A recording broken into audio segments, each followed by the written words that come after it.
Salut à tous. On se retrouve pour une nouvelle vidéo. Alors pour ceux qui me connaissent, vous voyez à la longueur de mes cheveux que ça fait un moment que j'ai pas fait de vidéo. Donc je vous retrouve avec la vidéo que je vous avais promise. Donc c'est une vidéo on va faire ensemble, on va faire ça y est, j'ai plus le mot. Voilà, une vaseline naturelle, 100% naturelle. Alors la vaseline, c'est pas forcément un mauvais produit, c'est un produit qui est juste extrait du pétrole. Et on va voir ensemble comment on peut fabriquer une vaseline, mais qui soit plus riche, qui soit meilleure pour la peau, parce que enrichie en vitamine A et en vitamine E. Alors attention, on fait pas de chimie, on va prendre des éléments qui contiennent naturellement de la vitamine A et de la vitamine E. On fait ça tout de suite. Alors, pour ça, on va avoir besoin de pas grand chose. Concrètement, on va pas avoir besoin de grand chose. On va avoir besoin d'huile d'olive et on va avoir besoin de cire d'abeille. Alors voilà, là, cette belle cire d'abeille que j'ai déjà utilisée dans une vidéo précédente. Donc, comme d'habitude, hop, pour faire fondre la cire d'abeille, on va mettre en route le bain-marie. Hop, c'est parti. Donc un bain-marie pas trop chaud, 100 degrés suffira largement, sachant que la cire d'abeille fond très rapidement. Pas besoin d'une forte chaleur. Donc j'avais un petit peu triché, un petit peu préchauffé mon eau avant. Hop. Donc là, alors pour les quantités, c'est très simple, c'est très simple même. Je vais vous expliquer un petit peu comment ça fonctionne. Là, pour les quantités, je ne vais pas vous parler concrètement de ce que j'ai pesé. C'est très simple, on va faire du 1 pour 4. Un volume ou un poids de cire d'abeille pour 4 volumes ou poids d'huile d'olive. C'est très simple.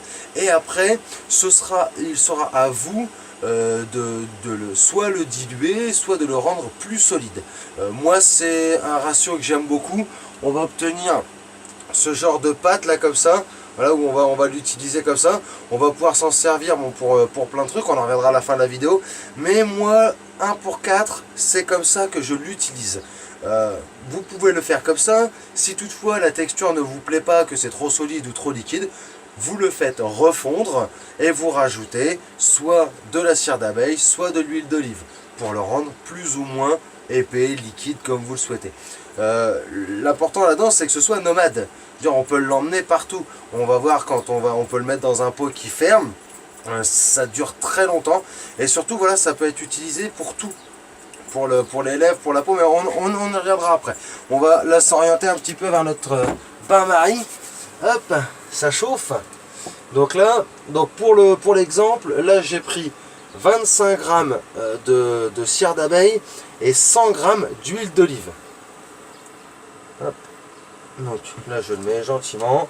Et là vous allez voir, ça fond très vite. Il n'y a pas besoin d'avoir beaucoup de température.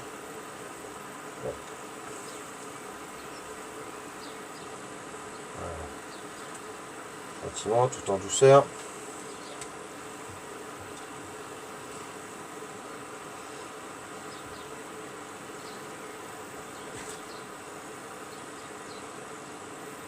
Alors on voit les bords qui commencent à fondre. Donc à partir de là, vous voyez, ce que j'ai utilisé pour remuer, ça fond très vite.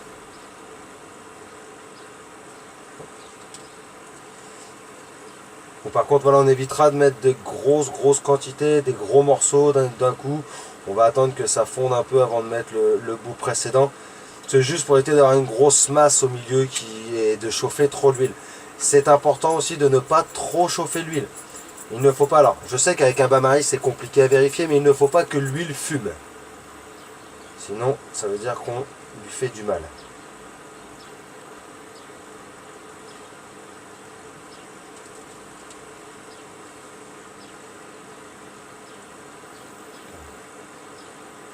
On y va gentiment. Vous allez voir, c'est une manipulation qui est très facile, qui est très simple, qui demande concrètement plus d'ustensiles. Un petit bain-marie, un petit bol. Je pense qu'on a tous ça dans nos cuisines.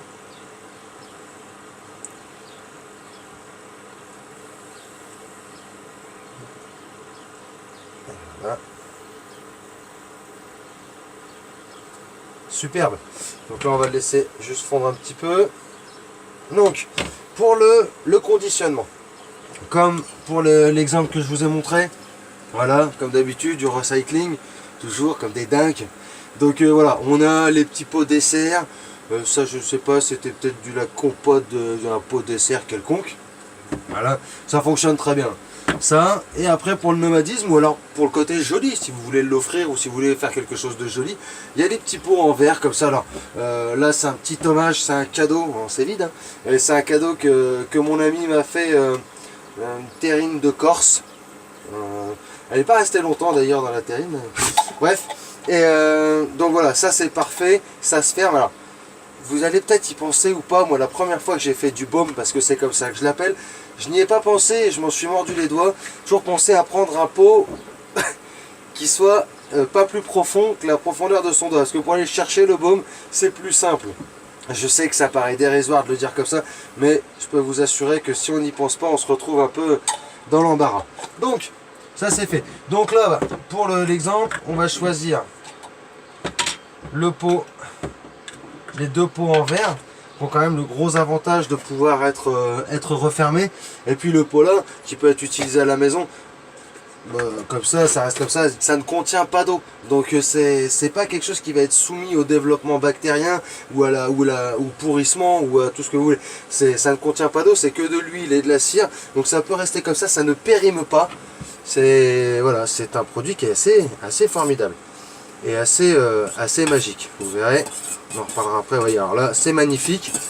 Là tout est fondu, tout est mélangé. Là on ne sait plus distinguer l'huile d'olive de la cire d'abeille. Donc là on a vraiment un ensemble homogène et cohérent. Hop. Donc là, petit chiffon pour pas se brûler. Hop, on éteint. Super. Donc là, voilà, il nous suffit de couler sans autre préparatif. Il nous suffit de couler directement dans les pots. Voilà.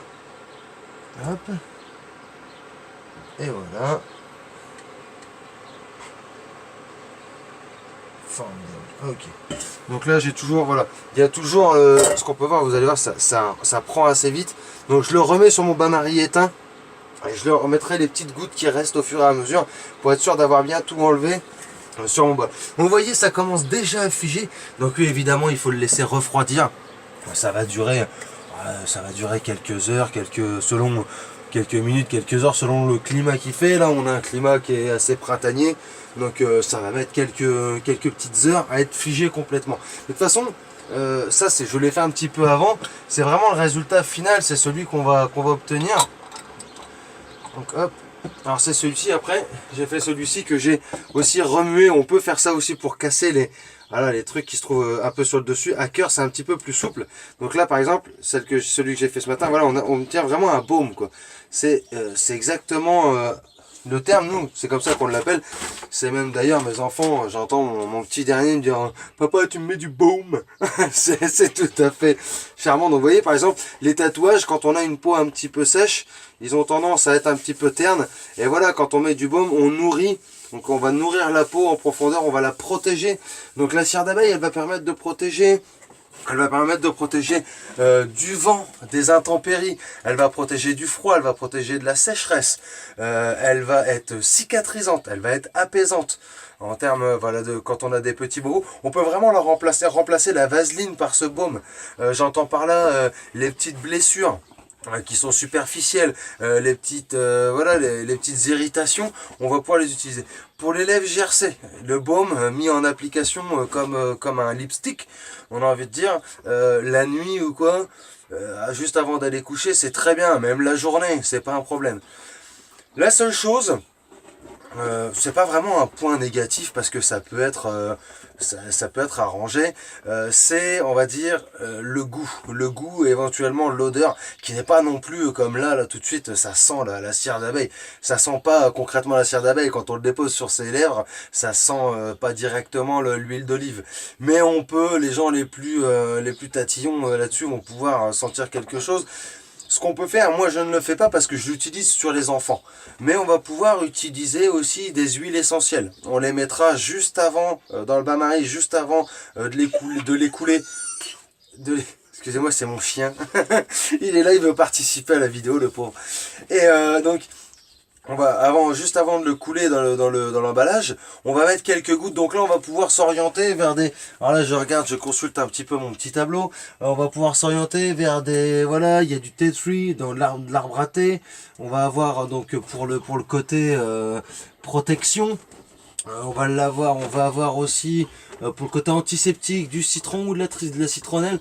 Voilà, on va pouvoir selon y rajouter quelques petites huiles essentielles qui vont permettre de complètement enlever franchement les goûts qui n'en sont pas. Je demande à ma caméraman qui l'utilise beaucoup parce que je vous ai jamais... Allez, on fait un truc de dingue. Donc allez, on fait un truc de dingue. Alors voilà. Enfin les foufous, alors voilà ma caméraman, c'est ma chérie, salut, c'est elle qui fait qui cadre toutes mes vidéos avec beaucoup de sympathie parce que elle est vraiment dans un petit espace tout pourri. Donc voilà, donc merci à elle. Et donc voilà ma petite Lucille qui est ma petite Lucille, d'où le nom de la chaîne, Toff et Lu, Christophe et Lucille. Christophe c'est moi, évidemment. Et donc elle est une fervente utilisatrice de ce baume. Elle l'utilise pour les mains, elle l'utilise pour les lèvres, elle l'utilise pour les bobos. Moi je l'utilise même parfois pour nettoyer le nez de mes enfants. Il y a vraiment, c'est un super truc. Ça prend 5 minutes, essayez de le faire. Vous verrez, toutes les crèmes, tous les labellos, tous les trucs comme ça, vous allez les oublier. Parce que la nature est bien faite. La nature nous a donné les abeilles. La nature nous a donné l'huile d'olive. Alors, juste petit aparté, de petites 2 secondes, pour nos amis les véganes. J'ai quelques véganes qui me demandent quand j'utilise des produits, dont là la cire d'abeille, comment est-ce qu'on peut le remplacer? Ben, vous pouvez le remplacer. Vous prenez de la vaseline issue de l'exploitation du pétrole. Il n'y a pas de... Voilà, vous ne pouvez utiliser la cire d'abeille. Moi je suis un fervent de la cire d'abeille et des abeilles qui sont nos amis, nos sauveurs. Décidément. Et donc voilà, c'est tout. On s'arrête là. Merci à tous de me suivre. Comme d'habitude, si vous avez envie, vous likez, vous partagez, vous commentez. Si vous en avez envie, la seule chose que je vous demande de faire, essayez ça. Essayez-le, ça coûte pas cher. La cire d'abeille, on en trouve partout maintenant. Voilà, il y a des gens qui font de l'apiculture en amateur. C'est de là où viennent mes produits.